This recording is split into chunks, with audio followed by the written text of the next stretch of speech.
Mais il y a une partie des expériences de mort imminente qui se produisent dans des circonstances où le corps, le cerveau sont en état de très grande souffrance, voire de cessation d'activité.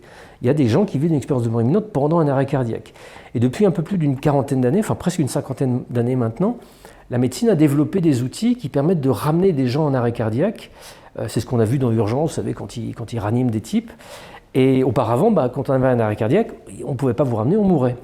Mais depuis 50 ans, on ramène beaucoup de gens d'arrêt cardiaque, des millions de gens depuis 50 ans, et à peu près 20% de ces personnes disent, plutôt que d'avoir été complètement inconscientes, avoir été au contraire extrêmement conscientes. Certains décrivent avoir été à l'extérieur de leur corps, par exemple dans un bloc opératoire au plafond en train de regarder la scène, ou alors happés dans un tunnel de lumière qui n'est pas vraiment une lumière, qui est plus une espèce d'état d'amour qu'ils ont extrêmement du mal à décrire.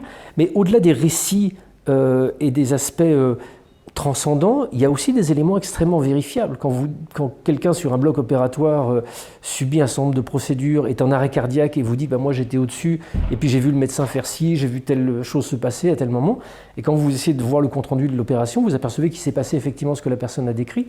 Là, ça interroge vraiment.